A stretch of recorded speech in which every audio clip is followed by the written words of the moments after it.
Hello, everyone. As it gets closer to the holidays, a lot of us don't want to be alone. So I thought it would be a good idea to have informational video about consent and how consent works. So consent works like this. If you're going to do anything sexual to another person, you have to ask their permission or at least use some type of body language to address like whether or not this is okay.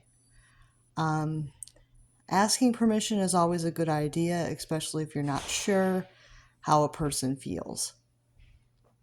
Consent can be a little bit tricky sometimes, especially when someone is a little bit a jokester or not really sure how they feel about things, but you have to be very clear about, you have to really get a clear yes or no answer on whether it's okay to touch another person or do something sexual to another person.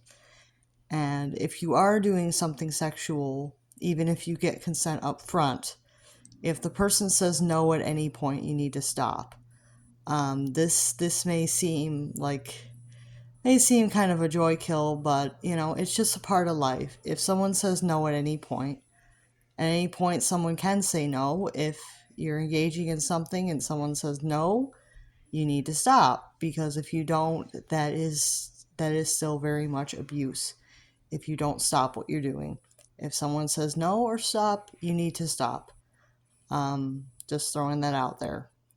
And consent works both ways. It works for both men and women. You have to respect people of either gender, also non-binary people, transgender people. You have to respect pretty much anybody that you're going to have a relationship with. It goes with pretty much anybody. You have to have consent to do anything to really anybody, regardless of gender. You have to have consent.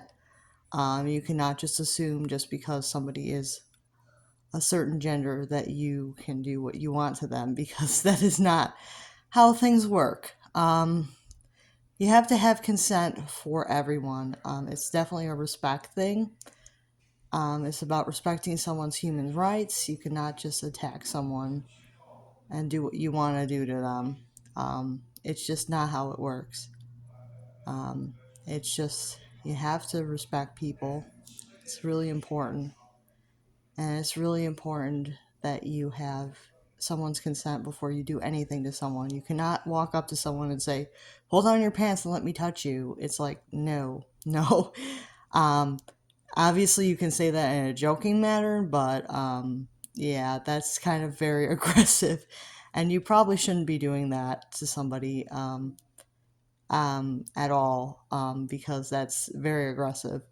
But people have obviously said that to me, and it's very aggressive. People have asked me for sex. It's very, very aggressive. Um, I do not care for that. I do not care for people that I'm not in a relationship with walking up to me and asking me for sex. Like, know your boundaries. If you're not in a relationship with someone, do not walk up to them and ask them for sex. Like, know your boundaries and know how to respect people. Because consent is a really big deal. Honestly, you should build up to asking someone for their sexual consent. You should build up to it and not just assume that it's okay to just ask somebody for sex right off the bat, or a sexual favor right off the bat. It should be something that you build up to over time. It should be not something that you just straight up ask somebody for. I'm just telling you these things because I don't want you to get in any sort of trouble. If you're a young teenager and you don't know how to navigate relationships, but you have to grow a relationship from the beginning. You might start with just shaking hands, or start with kissing or hugging, and then move your way up to sexual activity. It should not start there, because if it starts there, the relationship can be a bit abusive. And I will see you next time. Bye now.